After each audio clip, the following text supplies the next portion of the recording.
Bienvenidos al Club de Prensa en NTN 24. Transmitimos desde Washington, a 3 cuadras de la Casa Blanca. Y no olviden ustedes que al final de este programa, si lo quieren ver completo o si quieren ver a partes, lo pueden buscar en nuestra página de Facebook o también por nuestra cuenta de Twitter. Y el audio, el podcast está en SoundCloud. Les doy la bienvenida a los invitados a este programa. En primer lugar está con nosotros Juan Carlos Hidalgo, investigador del Cato Institute, un centro de análisis que funciona aquí en la ciudad de Washington. Bienvenido como siempre a esta casa, Juan Carlos. Buenos días. Dori Toribio, corresponsal española de Mediaset, gracias por estar con nosotros. Muchas gracias, Juan Carlos.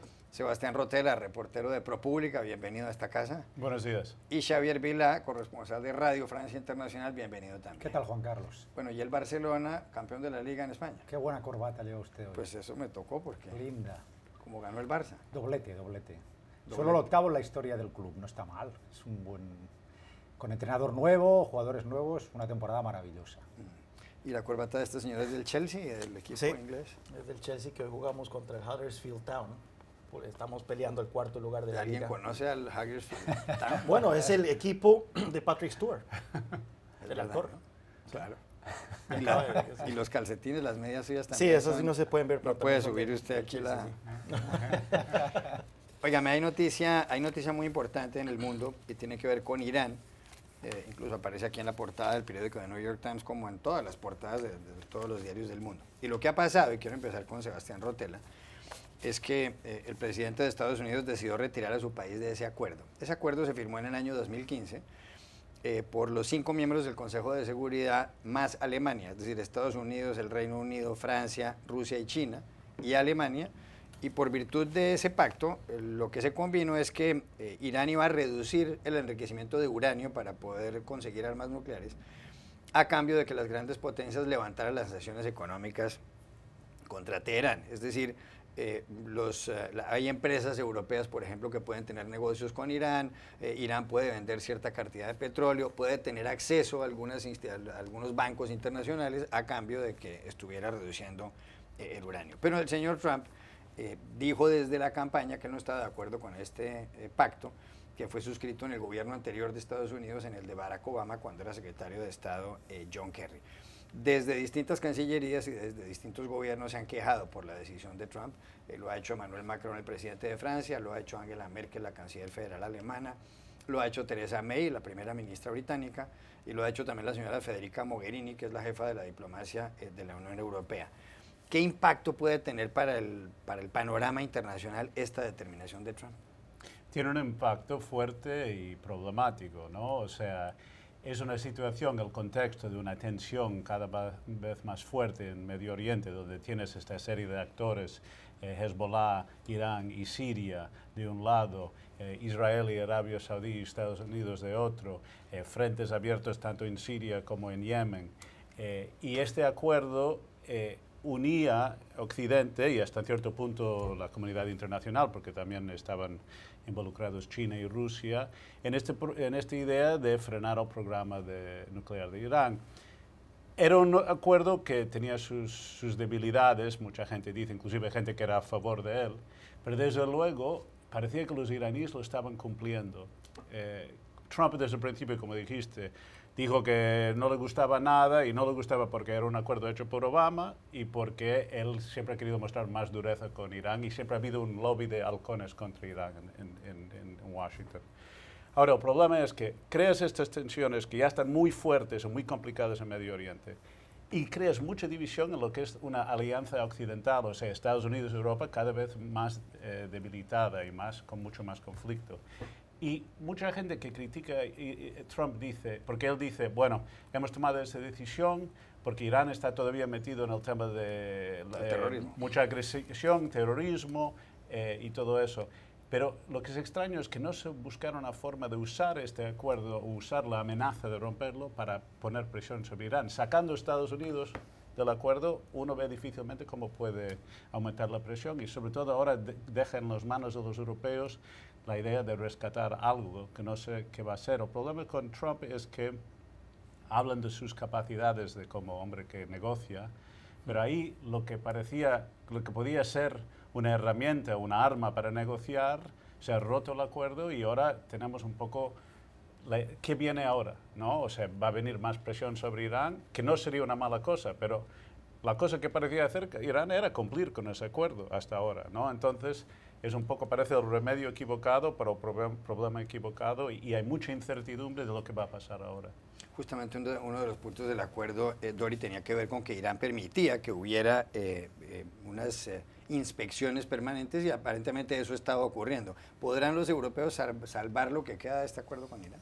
Es muy difícil, porque una vez sale Estados Unidos, no es que Estados Unidos salga del acuerdo, es que se rompe el acuerdo. Cuando una de las partes no cumple, ese acuerdo ya no existe. Ahora van a tener que ver si se puede reformular, hacer otro acuerdo, pero intentar este juego lingüístico que están utilizando de vamos a salvar el acuerdo, no, una vez una de las partes firmantes ha salido, el acuerdo se rompe. Ahora habrá que ver si hay una solución para que no desaparezca todo. Obviamente la situación es preocupante para Estados Unidos y para el resto del mundo porque la gran incógnita ahora es qué va a hacer Irán. Hemos visto en las últimas horas ya en el Parlamento cómo han estado quemando banderas de papel de Estados Unidos diciendo muerte a América, que no es la primera vez, pero obviamente esta vez tiene que ver con la decisión del presidente de Estados Unidos y ayer el presidente Rouhani amenazaba en su discurso con volver a los programas de enriquecimiento de uranio como producto de esta ruptura del acuerdo. Esa es la gran incógnita ahora, que va a pasar con Irán, si el resto de países, los países europeos, si Rusia y China van a conseguir contener o si Irán va a utilizar esto como excusa, porque sabemos que también lo ha hecho otras veces,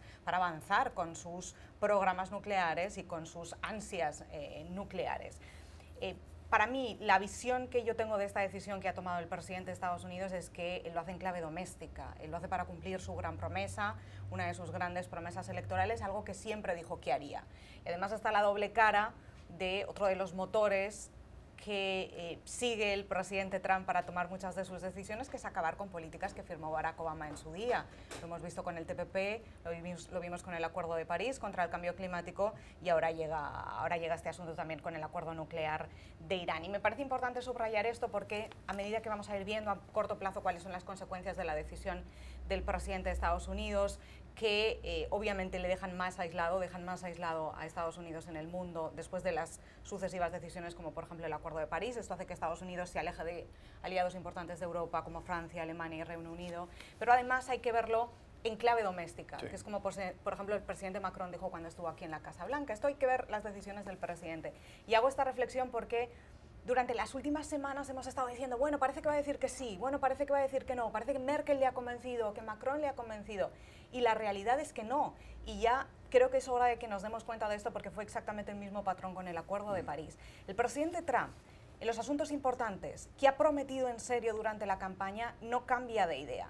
Puede ser que esté hablando con otros aliados, puede ser que esté consultando, puede ser que estén todos estos rumores en Washington de que puede cambiar o no, pero lo cierto es que, por mucho que los líderes internacionales digan, porque Macron así lo dijo aquí en Washington, que pueden llegar a convencer al presidente de Estados Unidos para que cambie de opinión, en los asuntos importantes ya hemos visto que no, y este patrón se repite. ¿Metió la pata Donald Trump con la decisión de ayer? No, porque ya la sabíamos, pero muchas cosas que se han dicho que coincido completamente. Fíjese, o sea, Europa termina no pintando nada. Porque por aquí ha pasado la florinata, por aquí ha pasado Alemania y Francia a susurrarle al señor. Caso omiso. Lo de negociar, yo creo que lo que ha hecho Trump es un modo de negociar. Romper es también negociar. Es decir, yo no me siento contigo, yo hasta aquí he llegado, y desde ese punto de vista, a mí me duele decirlo, pero Trump está cumpliendo. Está cumpliendo más que muchos otros presidentes, porque él dijo que esto lo haría, y lo ha hecho. Otra cosa, ayer estoy seguro que ustedes, buenos observadores, vieron que al lado de Trump, ahí en el rinconcito estaba Bolton, claro, el nuevo asesor de Seguridad Nacional. John Bolton. Bueno, yo creo que también hay que darse cuenta de que las cosas pasan, en los momentos que pasan no es por casualidad. Entonces este señor ha llegado, ese señor es un halcón tremendo, ultraconservador, que es el que ha terminado empujando esto. Luego, lo que dijo Trump ayer contrasta mucho con su actual secretario de Estado, Mike Pompeo, que está regresando de Corea del Norte con los rescatados, tres estadounidenses, que en sede parlamentaria hace 4 días o 4 semanas, hace poco, dijo que Irán estaba cumpliendo con el pacto. Entonces, si la misma administración dice que están cumpliendo con el pacto, ¿por qué rompo con el pacto? Es decir, que esto da igual lo que hubiera hecho Irán. Esto, como decía bien Dori, es una promesa electoral y él, como dijo ayer, salgo y cumplo y aquí se terminó el cuento. Entonces, a estrategia a largo plazo es lo que hay que pensar. Vamos a tener que empezar a organizarnos la mente con una cosmovisión en que Estados Unidos pese menos, porque lo que está claro es que Irán está aislando a este país del mundo civilizado, en materia de clima, como se ha comentado, en materia de seguridad internacional, como es este caso, en materia doméstica, terminando con el corazón de Obamacare, que es darle programas de salud a la gente de este país.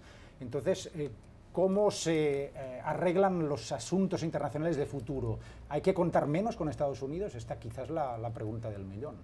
Justamente le iba a preguntar a Juan Carlos Hidalgo por eso, porque está regresando de Pyongyang, de la capital de Corea del Norte, Mike Pompeo, el nuevo secretario de Estado, con 3 estadounidenses que estaban privados de la libertad en ese país, lo cual constituye una buena noticia. Pero el hecho de que Trump haya roto este acuerdo con Irán no puede ser un mal precedente para Kim Jong-un, el dictador de Corea del Norte, ahora que quiere llegar a un arreglo con Estados Unidos. Es decir, ¿puede confiar otro país en la palabra de Estados Unidos? No, y esto es algo que trasciende la administración Trump. Tras la caída de la Unión Soviética, Estados Unidos a mediados de los 90, en la administración Clinton, llegó a un acuerdo con Rusia de que OTAN no se iba a expandir al este, y terminó expandiéndose al este Estados Unidos. Y esto desencadenó, incluso cuando la administración Bush empezó a coquetear con la idea de incorporar a Ucrania y a Georgia a la OTAN, esto fue lo que desencadenó la guerra luego de la invasión de Rusia a Georgia. A Georgia, sí. Sí, y luego el hecho de que Putin básicamente dijo, bueno, permití que los países bálticos incorporaran, o no pude detener que los países bálticos se incorporaran a la OTAN, pero Georgia y Ucrania son una línea roja para Rusia, no vamos a permitir eso. Es uno. En el 2003, la administración Bush negoció con Gaddafi que entregara sus armas de destrucción masiva, que detuviera su programa de desarrollo de armas de destrucción masiva, a cambio de que Gaddafi se volviera un miembro en buen standing, ¿verdad? Un buen miembro de la comunidad internacional, y que fuera incluso John McCain, fue a Libia a entrevistarse con Gaddafi. Bueno, unos cuantos años después llega Obama, y ante la primera revuelta que hay en Libia, Obama encabeza una coalición para derrocar a Gaddafi y terminan asesinando a Gaddafi. Ahora tenemos el ejemplo del pacto con Irán. Entonces, hay una tendencia, si yo fuera un dictador, si yo fuera Kim Jong-un, yo estoy viendo esto y digo, bueno, pero es que los estadounidenses no tienen una palabra. Un presidente puede prometer una cosa y luego viene otro presidente y no lo cumple. ¿Y qué me garantiza a mí entonces que lo que estamos discutiendo aquí, que es yo voy a entregar mis armas nucleares a cambio de una garantía de seguridad de que Estados Unidos nunca me va a atacar, qué me garantiza a mí que eso se va a cumplir? Ya vimos que derrocaron a Gaddafi, derrocaron a Saddam Hussein, y el fin último de Donald Trump con esta movida sobre Irak es un cambio de régimen en Irán. Eso es lo que quieren. Entonces, el mensaje que se le está mandando en este momento a Corea del Norte es: usted aténgase a esas armas nucleares, no las suelte, porque si la suelta, nada le garantiza que en un futuro ni tan lejano, sí, Estados Unidos encabece una coalición para invadir Corea del Norte.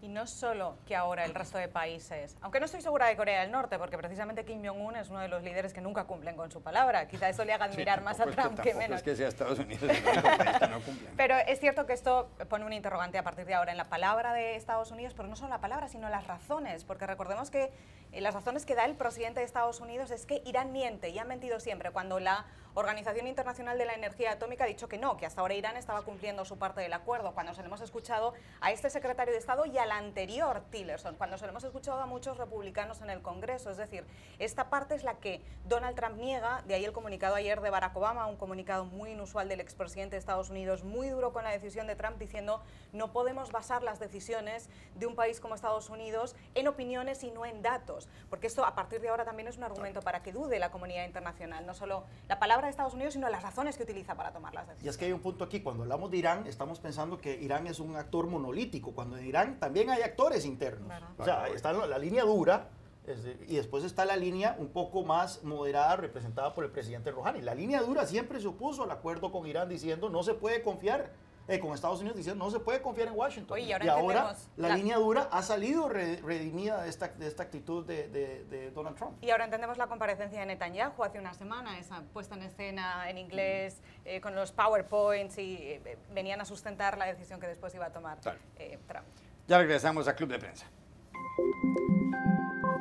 Volvemos a Club de Prensa en NTN 24 desde Washington. Hay noticias inquietantes de Argentina, Sebastián, y además se lo pregunto a usted inicialmente porque usted fue corresponsal en ese país varios años. Resulta que el presidente Mauricio Macri, que llegó al poder el 10 de diciembre del año 2015, hace más o menos 2 años y medio, hizo un anuncio ayer según el cual él está en conversaciones con la señora Christine Lagarde, que es la directora gerenta del Fondo Monetario Internacional a pocas cuadras de aquí, para que haya una ayuda financiera del fondo a la Argentina. ¿Qué es lo que ha pasado en los últimos días? Incluso solamente el martes, el peso argentino cayó un 5% con respecto al dólar y ha seguido cayendo bastante la moneda argentina. El Banco Central ha subido las tasas de interés también en los últimos días. Y esto además se atribuye a 2 cuestiones. La primera, a una situación que muchos consideran catastrófica que heredó Macri del gobierno anterior de Cristina Fernández de Kirchner, que tenía las relaciones rotas o no tenía relaciones con el Fondo Monetario Internacional. Y además a las dudas que se tienen con respecto a las reformas que ha puesto en marcha el señor Macri. El Fondo Monetario Internacional tiene una historia larga con Argentina y además convulsa. La primera vez que le dio dinero, que le prestó plata, fue en 1957, cuando había sido derrocado Juan Domingo Perón, 75 millones de dólares de la época, y la última vez que le dio dinero el fondo a la Argentina fue en el año 2003, que fueron 10.000 millones de dólares. Se anunciaron la semana pasada recortes por 3.000 millones de dólares por parte del gobierno argentino y se dice que este año la inflación, el aumento de los precios puede llegar a ser del 20%, que es muy alto. Pero aquí la pregunta es, cuando llegó Macri al poder, la gente pensó que esto iba a ser, o mucha gente pensó que esto iba a ser una solución para Argentina, que Argentina se iba a reincorporar de lleno a la comunidad internacional, que iba a volver a tener buenos nexos, buenas relaciones con el Fondo Monetario, con el banco, con todas las demás instituciones internacionales de crédito. Y ahora, 2 años y medio después, pues parece como que estuviéramos volviendo a vivir la historia de siempre. ¿Cuál es su percepción sobre esto? No, es triste. Yo lo viví cuando yo me fui de Argentina. Justo después vino el famoso corralito y fue una crisis muy fuerte que realmente dañó a Argentina de una forma profunda y como realmente rompió la clase media de alguna forma y todavía se está recuperando de eso o intentando. Y hay este ciclo que el peronismo, muchas veces hay que decirlo, cuando está en el poder, sobre todo, fomenta mucho y aumenta el gasto público y es cierto lo que dijiste, que Macri heredó una situación muy complicada, ¿no? Con mucho gasto público, con déficit y con lo que fue un gobierno kirchnerista muy corrupto y que rompió con su relación con la comunidad internacional. Macri intentó sus reformas, tuvo mala suerte con algunos factores de los mercados que son salvajes y estuvieron fuera de su control. Después se puede discutir si las reformas estuvieron bien hechas o no. Pero ahora viene el trabajo duro de sentarse con el fondo y ver qué pasa. Y en Argentina hay sobre todo el peronismo, la parte más dura del peronismo, obviamente va a criticar a Macri, son enemigos acérrimos de ir, como ellos dicen, doblegarse al poder internacional financiero y todo eso. Pero hay un trabajo que queda por hacer en Argentina, que es, o sea, reestructurar todo eso, hacer reformas económicas, reformar también lo que son las instituciones de justicia y todo eso. Yo creo que al menos iba bien encaminado este gobierno y me ha gustado lo que han hecho algunos de los otros líderes políticos, por ejemplo, Elisa Carrió, ¿no? Que se ha expresado su apoyo y ha dicho no es al presidente, sino a la República, ¿no? Ahora es el momento de buscar soluciones. Lo que me temo que va a ser el mismo, o sea, ataque político de aprovechar eso y no buscar tanto una solución de ver quién puede sacar el beneficio político de esta situación tan desafortunada. Juan Carlos Hidalgo. Sí, yo estoy en Buenos Aires cuando se cumplió 1 año de la llegada de Macri al poder y la broma que circulaba en Buenos Aires era de que Macri era un presidente tipo Harry Potter. Parece humano, pero sobrevive solo si persiste la magia, decía. ¿Y cuál era la magia? Bueno, esto es lo que llegó a ser Macri. Macri encontró una situación de un desbarajuste de las finanzas públicas, un déficit de más del 7% y demás. Entonces y sin acceso a los mercados internacionales. Recordemos que tenían un pleito con los acreedores que no habían arreglado con ellos en diferentes... Los fondos buitre. Con los llamados fondos buitre. Entonces lo que Macri hizo fue lo siguiente, bueno, implementar ciertas reformas inmediatas como eliminar el cepo cambiario, y eliminar ciertos controles a las exportaciones y demás con tal de mandar un mensaje a la comunidad internacional de que era un gobierno abierto a la inversión y que venía con un ámbito reformista y que esto incentivara la llegada de inversionistas al país. Después arreglar con los llamados fondos buitre, de tal forma que Argentina pudiera tener acceso a los mercados internacionales para endeudarse de nuevo, porque ese desbarajuste en las finanzas estatales se estaba financiando con inflación. El Banco Central argentino estaba imprimiendo pesos y la inflación ya iba por el 30 y resto por ciento y subiendo. Entonces, la estrategia era esta: accediendo a los mercados internacionales, esta es la magia de Macri, accediendo a los mercados internacionales, endeudándome externamente, puedo bajar entonces la inflación, y cuando yo bajo la inflación, las demandas salariales de los sindicatos, también las expectativas de inflación van a bajar, y esto me va a permitir entonces controlar el gasto público y por lo tanto controlar la inflación, y así vamos bajando la inflación, claro, y de todo, y después ya podemos arreglarnos con el endeudamiento. ¿Y qué falló? ¿Qué falló? Las tasas de interés internacionales empezaron a aumentar. Hasta ahí llegó la magia. La Fed ha venido aumentando las tasas de interés. Macri se endeudó en $40.000 millones en dólares. Entonces, si hay una devaluación, porque los argentinos nunca han confiado en el peso, ahora ya no hay cepo cambiario, ya los argentinos libremente pueden comprar dólares. Entonces, al ver que no hay confianza en la economía, las reformas de Macri son demasiado graduales. Para que ustedes vean el tamaño del muñeco aquí. Sí. El gasto público como porcentaje del PIB en Argentina pasó de un 23% en el 2003 a más de un 40% actualmente. O sea, casi que se ha duplicado. La cantidad de argentinos que son empleados públicos, reciben pensiones o reciben subsidios, pasó de 5 millones al inicio de este siglo a 16 millones de argentinos. Bueno, entonces reducir el gasto público le ha resultado muy difícil a Macri. Eso significa que la inflación no ha bajado con la velocidad que esperaban. Esto significa que entonces los argentinos se mueven a comprar dólares, claro, y ahora que la tasa de interés ha empezado a subir internacionalmente, esto significa entonces que el costo de servir esa deuda va a empeorar y que Macri se encontró en esta situación tan comprometedora. Pero si se quieren hacer reformas económicas, al último sitio que hay que ir es al FMI, porque ya se han demostrado erróneas. Nadie en Europa olvidará, mientras viva, yo creo, cuando el economista en jefe del FMI entonces, Olivier Blanchard, emitió un comunicado el 31 de diciembre a medianoche, comiéndose uno las uvas, donde reconocía que el fondo se equivocó en la aplicación del so-called, del llamado austericidio, que asoló el sur de Europa hace 5 años. O sea, esta gente no son capaces de dar recetas adecuadas a las necesidades de la gente.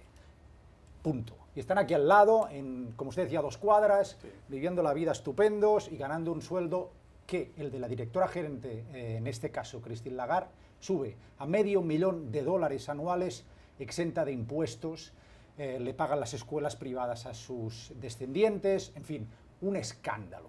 Esta gente no tiene legitimidad moral para decirle al personal cómo tiene que ajustarse el cinturón, porque no están encima, no están en los sitios, no saben de qué hablan, y más en un país como Argentina, que es colosalmente rico en recursos naturales y que puede encontrar soluciones alternativas al problema económico que tiene. Y me callo porque si no me van a cerrar en alguna... No, aquí no le cierran a nadie. No, no lo digo por usted.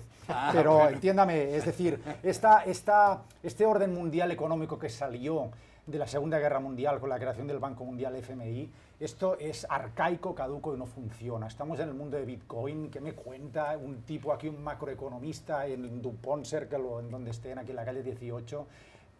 No. Dori Tori. Voy a poner punto y aparte para entrar en la lectura política, porque los compañeros han explicado muy bien la lectura económica, la lectura de los organismos institucionales, pero es muy importante saber que esto va a pasar una factura importante a Macri, porque el tema del FMI es un tema muy delicado en Argentina, y hasta hace muy poco miembros de su propio gobierno decían que nunca vamos a volver a acudir al FMI, que además es como una frase dentro de la cultura incluso popular, no solo política de Argentina, ¿no? La desconfianza al FMI, lo mal que se lo hicieron pasar, los recortes, nunca volver al FMI, y ahora hay que volver. Y el propio ministro de Hacienda estos días estaba diciendo, bueno, es que el FMI 20 años después ya no es el mismo, ahora es diferente, esto va a salir diferente, con lo cual hay que cambiar todo ese argumento. Y eso va a producir una factura importante, yo creo, a partir de ahora, porque ya no se puede echar las culpas a gobiernos anteriores. A partir de ahora, quien ha vuelto a pedir ayuda al FMI en 2018 va a ser para siempre Macri, y esto le va a pasar factura a él. Cambio de asunto, Juan Carlos Hidalgo, para hablar de México, porque hay elecciones en México el 1 de julio, es decir, dentro de poco, de menos de 2 meses ya, el presidente se posesionará el 1 de diciembre y va a reemplazar a Enrique Peña Nieto del PRI. En las encuestas está de primero Andrés Manuel López Obrador, quien fuera alcalde del DF y 2 veces candidato presidencial sin éxito, y tiene una ventaja de más de 15 puntos con respecto a Ricardo Anaya, que es el número 2, que representa una alianza entre el PAN, el PRD y un movimiento ciudadano. En el tercer puesto está José Antonio Meade, que ha sido ministro y que es el candidato del PRI. Más abajo aparecen Margarita Zavala y el Bronco, Jaime Rodríguez el Bronco. López Obrador, que en un momento dado dijo que él podría tratar de darles una amnistía a ciertos delincuentes, por lo cual ha sido muy criticado, habló ayer en el foro Diálogo por la Paz y Justicia en México, y además se refirió a los 25.000 asesinatos que ha habido en el año 2017, a los más de 200.000 muertos que ha habido desde el año 2006 en ese país, a la circunstancia de que durante el gobierno de Peña Nieto ha habido más homicidios que a lo largo del gobierno de Felipe Calderón, el predecesor del señor Peña Nieto, y en un momento dado dijo que a él le parece que el tema de la legalización de la droga debería ponerse sobre la mesa y que él está abierto a un debate sobre la legalización de la droga. No es el primer presidente que dice esto, lo dijo en un momento dado en una cumbre de las Américas en Cartagena de Indias Juan Manuel Santos, cuando dijo que esta guerra contra las drogas, la actual, es como pedalear en una bicicleta estática. Incluso estaba el presidente de Estados Unidos, Barack Obama, ahí. ¿Qué consecuencias puede tener este pronunciamiento de López Obrador? ¿Será una cuestión simplemente de campaña o le parece que ese debate hay que darlo? Bueno, dicen que un reloj roto marca la hora correcta 2 veces al día. Y en el caso de López Obrador, que ha hecho tantas ocurrencias, de darle una amnistía a los narcos, como traer al Papa a liderar una comisión que analice el tema de la violencia en México, finalmente ha dicho algo sensato, que es tener un debate sobre la causa última, la solución última del problema de las drogas, no solo en México, sino en todo el hemisferio, que sería la legalización de las drogas. Llama la atención. Primero una cosa, él no tiene mayor idea cómo funciona esto. Si uno ve las declaraciones de López Obrador, él dice, básicamente, he oído por ahí, me han contado de que esto es un debate válido y deberíamos tenerlo. Pues en buena hora. Curiosamente, sus 2 principales rivales, la reacción fue, bueno, podemos tener ese debate, pero solo para la marihuana, en el caso de Anaya y de Meade. Es curioso porque ya ese debate ocurrió en este gobierno de Peña Nieto. Yo fui a Saltillo, invitado por el gobierno mexicano, un gran debate que se armó en varias ciudades de México y en este caso en particular en Saltillo, sobre el tema de la legalización de la marihuana, y al final se terminó legalizando la marihuana para fines médicos y demás. Pero el problema de México no es la marihuana, el problema de México es la cocaína, básicamente, pero también la heroína en parte y las metanfetaminas cada vez más. Es interesante porque en México, si usted ve la tasa de consumo de México de drogas, se encuentra de las más bajas en el hemisferio. El problema de México no es un problema de consumo, y es por eso que cuando se habla de legalización, 7 de cada 10 mexicanos están en contra, porque inmediatamente la idea es que va a haber drogas disponibles para que los niños las puedan consumir. Pero el problema de México no es consumo, el problema de México es tránsito, la droga que viene de Colombia, principalmente Perú, hacia el mercado estadounidense, y la producción de metanfetaminas y heroínas. Es por eso que en buena hora, ojalá que esta sugerencia de López Obrador agarre fuerza, porque el problema de la violencia del narco se está agravando en México y la solución última es quitarle este mercado a los criminales, y eso solo se logra si se legalizan las drogas. Es verdad que el narcotráfico es el combustible de la guerra, Sebastián, y en países como Colombia además es muy cierto, pero ¿será que este debate produce algún resultado? Porque puede que se dé nacionalmente, pero ahí la clave es desde el punto de vista internacional. Estados Unidos estará, y con este gobierno, con el señor Donald Trump, dispuesto a abrir un debate de esos. Ni estaría dispuesto un gobierno de Donald Trump ni un gobierno, diríamos, lo que sería en Estados Unidos de izquierda. O sea, obviamente lo que sí se ha hablado es de al nivel calle, droga como marihuana o gente en cantidades menores, la legalización puede ser muy eficaz y no tratarlo tanto como una cosa de crimen y castigo. Pero a mí me decepciona un poco porque López Obrador, que viene de un pasado, sea lo que sean sus problemas, tiene más autoridad moral y no tiene un pasado de corrupción y viene como una fuerza que puede criticar un sistema donde sí se ha visto mucha corrupción, tendría para mi gusto, que he cubierto, como sabes, mucho el tema del narcotráfico en México y otros sitios, hablando de vamos a atacar la impunidad O sea, el problema es lo que los cárteles de la droga funcionan con la droga, pero también con el tráfico de migrantes, y es como parte de un sistema de impunidad que tiene que ver con lavado de dinero, con corrupción política masiva.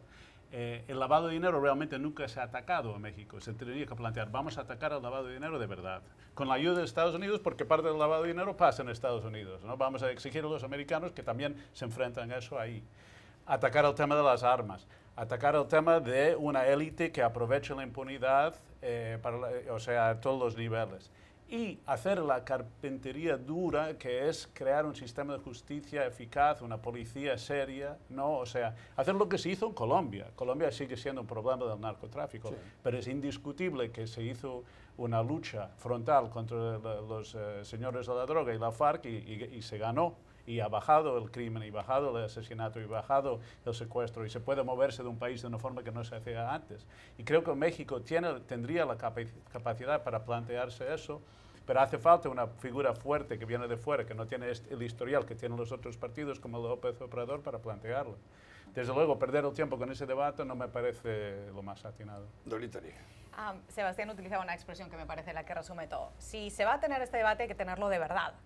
Y el problema es que en elecciones y en campaña electoral los debates no son de verdad. Se llenan de titulares y de tópicos y de argumentos para ganar elecciones, pero un debate tan complejo como este, como el de las drogas, cuando además López Obrador lo está poniendo sobre la mesa enlazado al recrudecimiento de la violencia en México en las cifras de 2017, cuando se está poniendo un tema tan complejo y tan delicado y tan sensible como este en México, entonces hay que tener un debate de verdad y hay que tenerlo de la manera más honesta posible, con todos los factores que mencionaba Sebastián, y hay que sacar todo a la luz.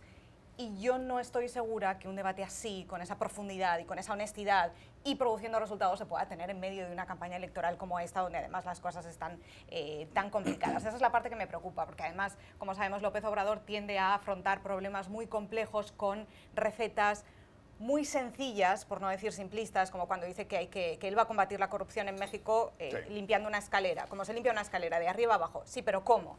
Pues eso de las drogas es lo mismo. Sí, vamos a tener este debate y lo vamos a arreglar. Muy bien, pero ¿cómo? ¿Seguro que en campaña electoral vamos a hacer estas cosas? Yo creo que por eso este debate es absolutamente necesario, pero creo que hay que tenerlo en el marco, como se dice, no en caliente y de verdad. Xavier, pero esas colaboraciones además, ¿cómo? Porque a mí me interesa mucho lo que dijiste al final, que esto necesita más gente para que pueda progresar, pero yo no veo un interés económico de mucha gente para que esto progrese. Mucha gente que gana dinero con este negocio, entonces arreglarlo es un problema para mucha gente. Luego, de todos modos, a mí me permitirán la butade que dicen los franceses, pero yo como criterio general, legalizar la marihuana me parece una idea estupenda.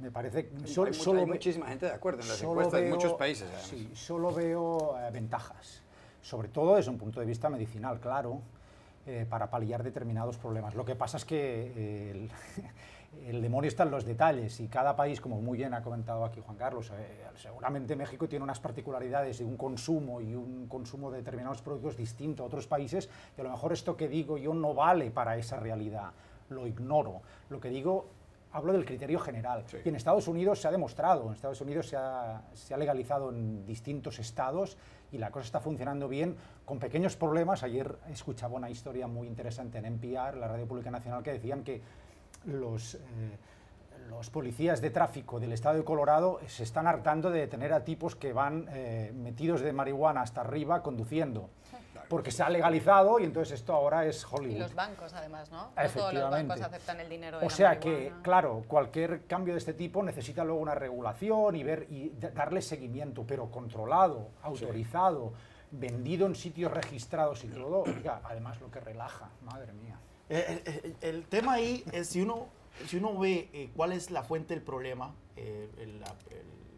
Hay la Rand Corporation hizo un estudio donde trató de calcular más o menos en promedio cuál es la fuente de ingresos de los carteles de la droga. Y no es que uno pueda ir a ver las declaraciones de impuestos, sí, ¿verdad? Es muy difícil. Pero este estudio determinó que por lo menos un tercio de los ingresos de los carteles de la droga corresponde a cocaína. Un 17% a marihuana, un 17% a heroína, un 17% a metanfetaminas y el resto a otras actividades ilícitas. Por supuesto que esto varía dependiendo del cartel, los Zetas son más conocidos de depender más en la extorsión y el tráfico de personas y demás, sí. Pero ahí el punto es, si vos legalizás la marihuana, que parece que ya estamos en ese camino, un 60% de los estadounidenses está a favor de legalizar la marihuana, estás eliminando nada más un pequeño pedazo de ese pastel. El elefante en el cuarto sigue siendo la cocaína y no hay ninguna discusión de legalizar la cocaína y yo creo que eso es lo que deberíamos de empezar a pelotear. Ya regresamos a Club de Prensa. Volvemos a Club de Prensa en NTN 24 desde Washington. Dori, hay noticias sobre Michael Cohen, un abogado independiente que ha sido abogado del presidente Donald Trump. El señor Cohen se hizo célebre porque se supo que él le había pagado $130,000 a una actriz porno, Stephanie Clifford, cuyo nombre artístico es Stormy Daniels, para que ella no revelara, y este pago lo hizo pocos días antes de las elecciones presidenciales acá del 8 de noviembre de 2016, para que ella no revelara detalles de una supuesta relación sexual que tuvo con el presidente de Estados Unidos, Donald Trump. Luego Trump dijo que él no tenía ni idea de dónde había salido ese dinero, pero posteriormente tanto Rudolph Giuliani, miembro del equipo de abogados de Trump, como el propio Trump, confirmaron que es verdad que Trump le reembolsó el dinero a Michael Cohen. Hay una investigación de si esta plata, este dinero tiene que ver con aportes a la campaña presidencial o no, cosa que podría traer otras complicaciones. Pero ahora resulta que se ha sabido que Michael Cohen, a través de una compañía que se llama Essential Consultants, y lo cuenta el periódico The New York Times, una compañía de él, una especie de compañía sombrilla o paraguas, pues recibió pagos de otras empresas. Por ejemplo, de Columbus Nova, recibió $500,000, es una compañía de inversión de Viktor Vekselberg, un multimillonario ruso. También ha recibido 4 pagos de casi $100,000 cada uno de Novartis, la farmacéutica suiza. Y otras más, por ejemplo de AT&T, la gran compañía de telefonía y de comunicaciones aquí en Estados Unidos, otros 4 pagos por $200,000 entre 2017 en octubre y 2018 en enero. AT&T dice que eso le permitió conseguir información importante del gobierno de Estados Unidos.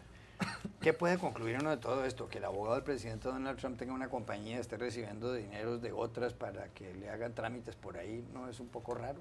Raro es, y lo que uno puede concluir es que esto cada vez se complica más y que es muy difícil seguir toda esta trama. Yo no sé cuántos mensajes he recibido en las últimas horas de gente diciendo no entiendo nada de lo que está pasando. Bueno, en esto estamos todos, no entendemos nada, pero nos podemos quedar con algunas cosas que sí sabemos seguro, porque es importante subrayar que aún se está en proceso de confirmar toda esta información, los medios están trabajando por confirmar que todos estos pagos ocurrieron, que todo eso se ingresó en esa sociedad limitada.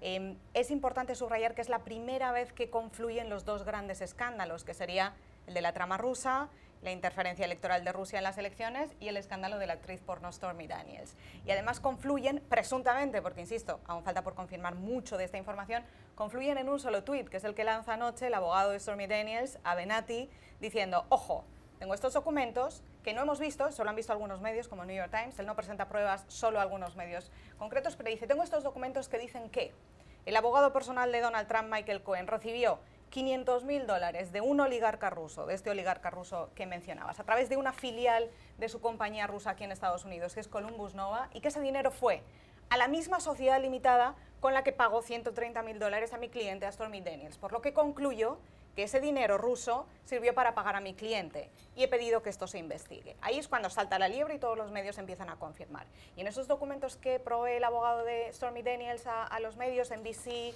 New York Times, CNN, sí, aparecen los nombres de otras empresas también donando dinero. Y ahora se abren muchas preguntas, porque por ejemplo AT&T, el gigante de las comunicaciones de Estados Unidos, ha confirmado el pago. Esa parte está confirmada. Se abre la pregunta de esa sociedad limitada, ¿para qué era? ¿Se estaba canalizando dinero de empresas para tener acceso al presidente?